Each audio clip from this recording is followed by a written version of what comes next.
Muy buen día, mi nombre es Isabela Gómez García. Vamos a hablar de lo que es la memoria y la atención mediante mapas conceptuales realizados.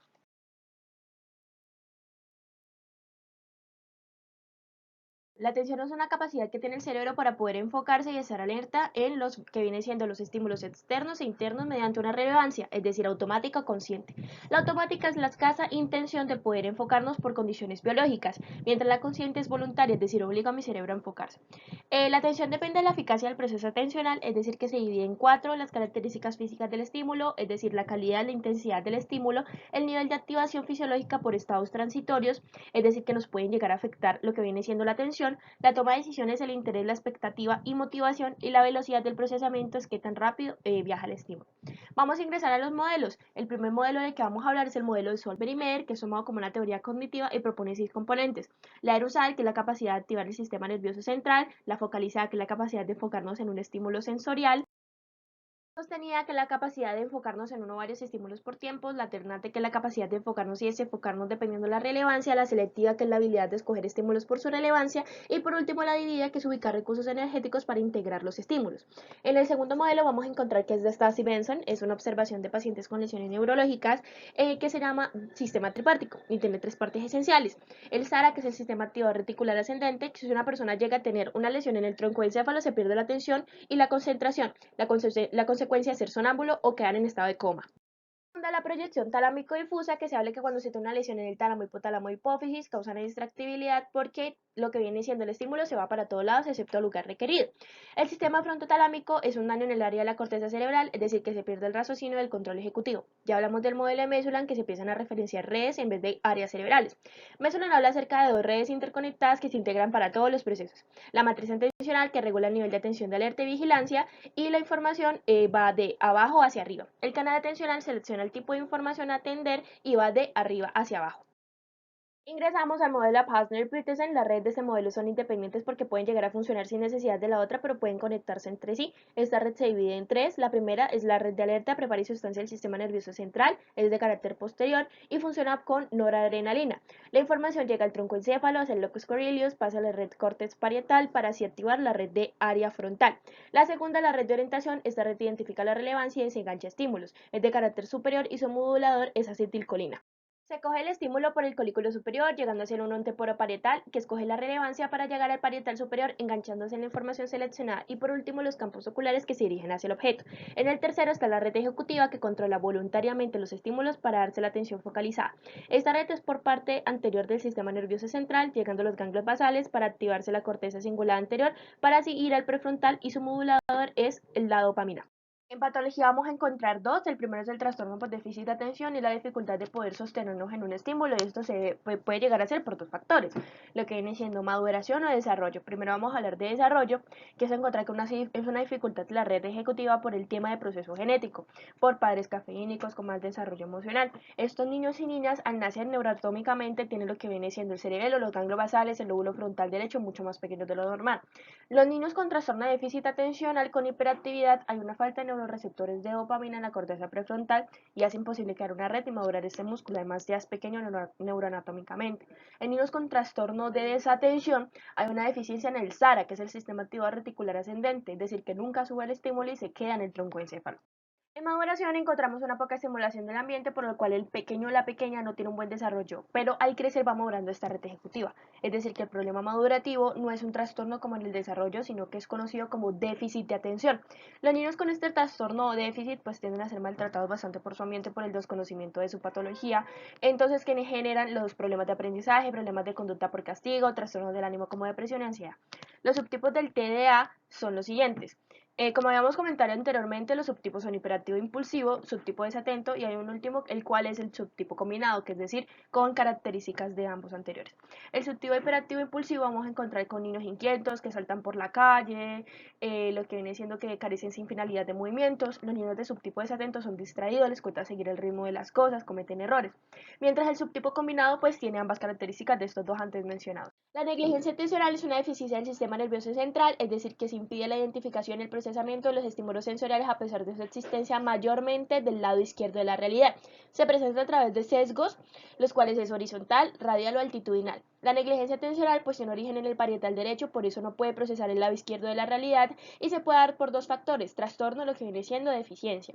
Estas tienen cuatro: la negligencia atencional sensorial, que puede ser visual, auditivo, táctil del lado izquierdo; negligencia atencional motora, es decir, no hay un estímulo sensorial, no hay una respuesta motora; negligencia atencional afectiva, el cerebro no reconoce una parte del cuerpo, es decir, que no sabe que existe. La negligencia atencional representacional es una teoría de la compensación, es decir, que el cerebro crea una imagen para completar la ausencia del procesamiento sensorial que hay en el lado izquierdo. En las comorbilidades neuropsiquiátricas asociadas vamos a encontrar la anosognosia, que es no poder identificar rostros, y el síndrome de Capgras, que es reconocer a la persona pero sentir que no es ella.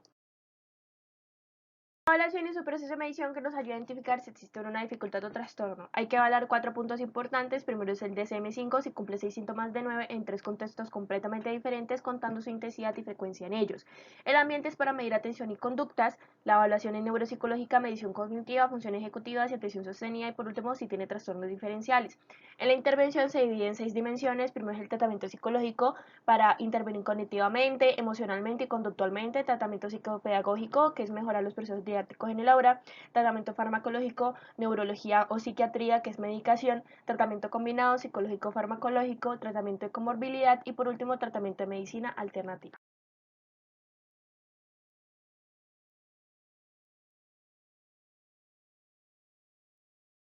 Es una función neurocognitiva en donde sus procesos básicos vamos a encontrar que son tres: la codificación, es decir, guardar; archivación, que es el mantenimiento; y evocación, que es la recuperación. Vamos a ingresar primero con lo que es la evocación. La evocación es la forma en la que accedemos a la información almacenada en nuestra memoria, y hay dos tipos de evocaciones que se dan de estas dos maneras: la automática y la activa.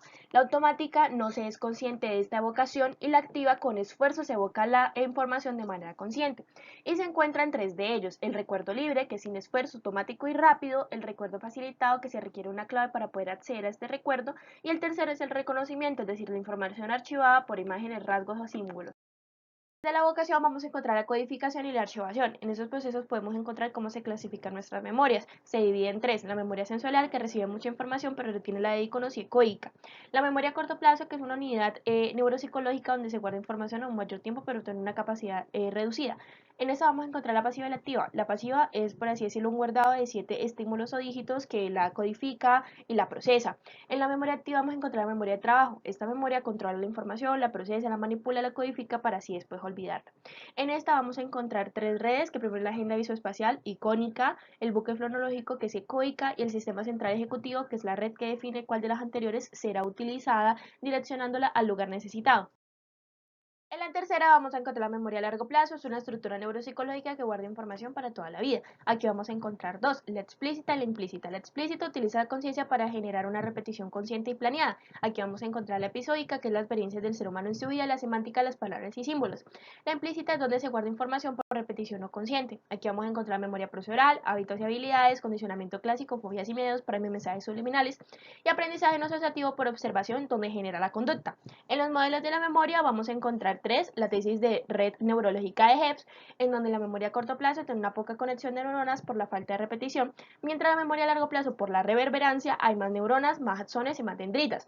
En la tesis neuroquímica de Kandel vamos a encontrar dos neurotransmisores que son estimulantes pero que generan potencial diferente, que es CAM, que se genera en la dendrita, y Krebs, que se crea en el núcleo.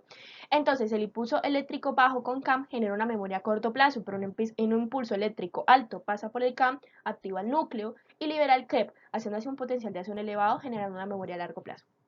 En las áreas neuroanatómicas, antes de los 90, el Dr. Papez describió cómo funciona el sistema límbico, siendo este un regulador de la memoria. Aquí vamos a encontrar la amígdala y el hipocampo.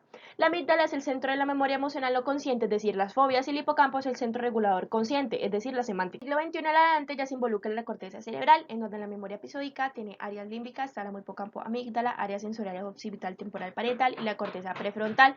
En la semántica hablamos del lóbulo temporal inferior, en donde se conecta con el occipital, fascículo arqueado; el procedural, las áreas sensoriomotoras; el sistema límbico, ganglios basales y cerebelo; memoria de trabajo, el buffer fonológico, fascículo arqueado; el lóbulo temporal, la agenda visoespacial; el lóbulo occipital, lóbulo parietal; y por último el sistema ejecutivo central, que es el SAS, el lóbulo prefrontal dorsolateral.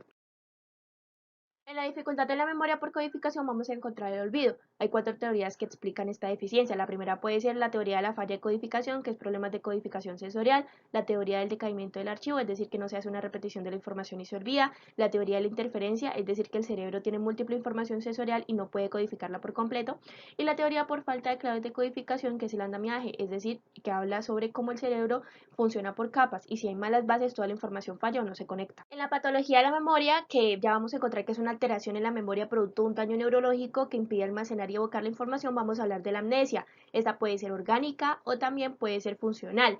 Aquí hay dos tipos de amnesia, la anterógrada y la retrógrada. La anterógrada es la dificultad en crear o almacenar nuevas memorias, es decir, que son recuerdos recientes. Y la retrógrada es la dificultad de evocar y recordar memorias ya existentes.